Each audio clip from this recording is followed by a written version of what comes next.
Você acompanha Jornal da Rede Alesp. E vamos de mais entrevista no Jornal da Rede Alesp. A gente recebe agora a Tiago Natália, especialista em direito de condomínios. Ele nos fala sobre o PL 1179, que trata da proibição de festas em condomínio em tempos de pandemia. Doutor Tiago, seja muito bem-vindo ao Jornal da Rede Alesp.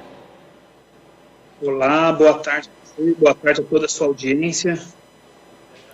Doutor Tiago, então, já falando desse projeto de lei, né, que foi sancionado aí pelo presidente Jair Bolsonaro, quais são os impactos na vida, então, de quem vive no condomínio? Na verdade, vamos dizer assim, teria que ter um impacto muito grande, mas a verdade é que não vai acontecer muito. Isso porque os próprios síndicos já se anteciparam em suas tomadas de decisão desde o início da pandemia. Ou seja, lá desde março, os condomínios já vêm adotando procedimentos de fechamentos de área comum, até mesmo assembleias virtuais que os condomínios vêm fazendo, de modo que agora, esse projeto tendo tramitado aí desde o dia 30 de março até o presente momento, independentemente do que estaria sendo tratado ali com veto ou sem veto, as decisões elas acabaram sendo antecipadas, até pelo fato de que o síndico, sendo representante da comunidade condominial, a ele cabe tomar essas decisões inicialmente no tocante às restrições. Agora, doutor Tiago, por mais que se tenha esses meios e tudo mais, a gente viu muito nos últimos meses, e aí amigos gravaram outros condomínios da frente, que as pessoas se reuniram, foram na varanda, quem tem varanda acabaram reunindo amigos. Como é que é o procedimento, então, agora dos síndicos? Então, no tocante a esses tipos de reuniões que foram feitas, com o veto em si, o que se discute muito ali é no tocante ao artigo 11º, em que o síndico, ou melhor, em que o presidente entendeu que não caberia ao síndico esse poder de mexer nas áreas comuns, de fazer os fechamentos de forma sozinha.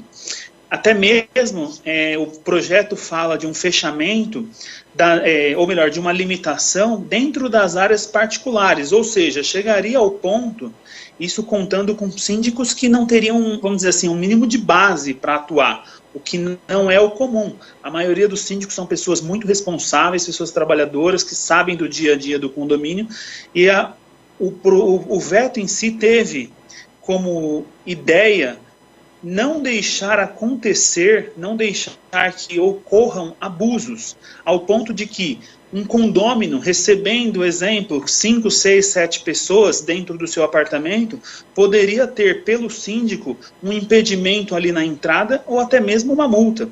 O que mexe aí, sem dúvida nenhuma, no direito de propriedade. Então, o veto no tocante a este ponto foi de forma muito acertada. Ocorre que neste mesmo artigo tratava das áreas particulares, ou seja, as áreas privadas, mas também tratava das áreas comuns, algo que já é muito mais fácil, muito mais inteligível e fácil de se perceber que cabe sim ao síndico a tomada dessa decisão.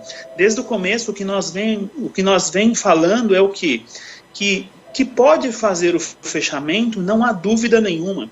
A questão é, o síndico pode fazer essa restrição à área comum sozinho?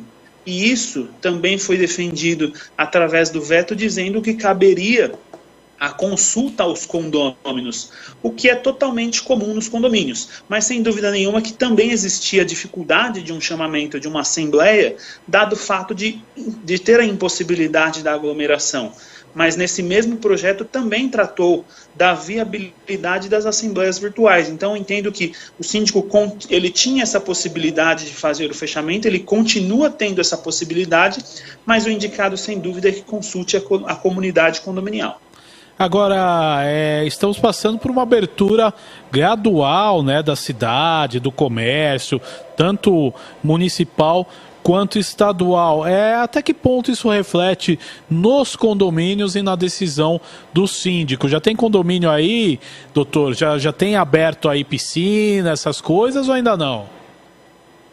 Na verdade, tem sim. Desde o começo, como havia também essa discussão, mas os condomínios eram obrigados a fechar? Existia alguma lei que impunha o fechamento das áreas? Não, normalmente não tinha lei que conseguia chegar dentro da área comum do condomínio. Isso de um modo geral. Todavia, da mesma forma como refletiu o fechamento no momento em que aconteceu o Estado e a cidade, nesse momento em que estamos falando de uma abertura gradual, ou seja, uma utilização racional, uma flexibilização, é fato que isso está refletindo nos condomínios. E passado 3 meses de confinamento, de fechamento, os próprios condôminos em si já estão percebendo que não conseguem mais ficar dessa forma como estamos. Então tem sido realmente, tem sido fato que os condôminos têm buscado do síndico medidas para reabertura. Essa reabertura, se está acontecendo no estado de São Paulo e na cidade, não tem por que não acontecer nos condomínios. Ressalvado que cada condomínio precisa trabalhar ali uma forma de abertura que seja racional e também cuide aí para que evite a propagação deste vírus. Agora, tem sido comum essa abertura das áreas de lazer, obviamente, voltadas aí à piscina, à quadra e etc.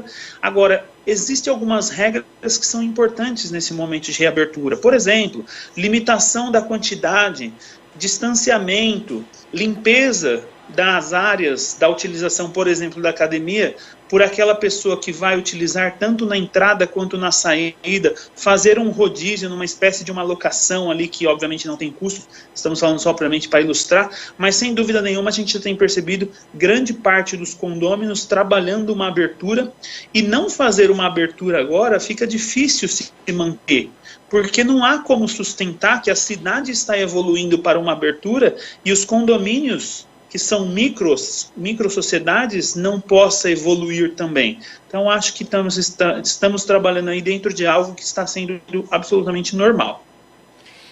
Agora, doutor, é importante a gente perguntar, por exemplo, né? Alguns condomínios, por exemplo, têm algumas obras pendentes de antes da pandemia, por exemplo, individualização de gás, coisas que são necessárias, por exemplo, a entrada de um prestador de serviço contratado pelo condomínio no apartamento das pessoas. A pessoa pode se reservar ao direito de impedir essa entrada neste momento, tendo em vista que o estado de São Paulo está em quarentena?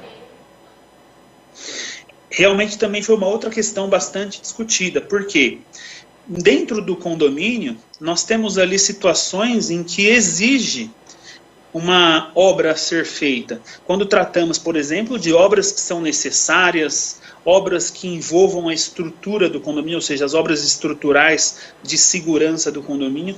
Então essa, em momento nenhum, teve como ser impedida. Diante do fechamento que foi feito, muitos condomínios fizeram a opção de recomendar aos condôminos que não fizessem as obras, que postergassem. Muitos casos foram, inclusive, parar no judiciário. E tivemos diversas decisões em que foi necessário parar a obra. Tudo no intuito de fazer com que não entre pessoas estranhas ao condomínio, dentro do condomínio, e não coloque assim todos os condôminos em um risco. Observado que as obras que são necessárias, essas não podem ser barradas de forma alguma. Nesse momento em que estamos passando por uma flexibilização, ou seja, uma reabertura gradual da cidade, essas paradas, essas interrupções de obras, elas passam a cada vez ter menos força, dado o fato de que, se estamos falando de uma reabertura, precisamos continuar com as obras que são necessárias para os condôminos, pois nesse interim ocorreram pessoas que tinham a necessidade de mudar por conta de que tinham familiares junto com pessoas de risco e precisavam fazer uma obra no apartamento para poder morar. Outras pessoas, diante de contratos de locações que terminaram o prazo, precisavam fazer mudanças, pessoas que casam, que precisam ter lá a reforma no imóvel. Então essa retomada das obras, ela também vem acontecendo no condomínio de forma natural, como a reabertura das áreas de lazer. Agora, doutor Tiago, a gente está falando de reabertura, os condomínios vão se adequar a esse momento. principalmente a questão de área de lazer, para quem tem criança, que está estudando em casa e afins. Qual que é o procedimento? Porque a gente sabe que nessa vida de condomínio tem algumas pessoas que apoiam essa reabertura dessas áreas comuns, outras pessoas não. Qual que é a melhor opção? Precisa ser feita uma assembleia? Qual o procedimento que o síndico tem que adotar? Uma conversa apenas naquele grupo de WhatsApp que se tem nos condomínios funciona? O que precisa ser feito nesse momento? Acreditamos que, da mesma forma como a gente costuma dizer que na sociedade o poder emana do povo, num condomínio o poder emana dos condôminos.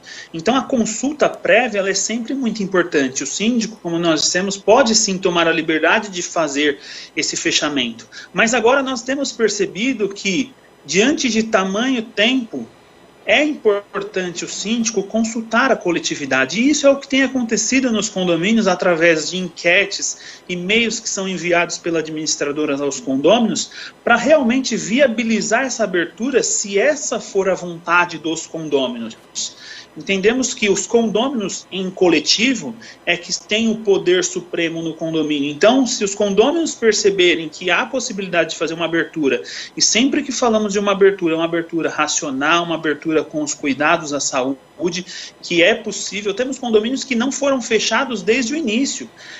Quando falamos em condomínios, tem condomínios de 5 apartamentos, como temos de 3.000 apartamentos aqui em São Paulo. Então, cada condomínio, uma medida diferente, uma sociedade ali diferente. Temos condomínios, por exemplo, em que as áreas de lazer são maiores do que o número de famílias. Se distribuíssemos ali cada família nas áreas de lazer, sobraria a área de lazer. Digo nesses condomínios com pouco número de apartamentos.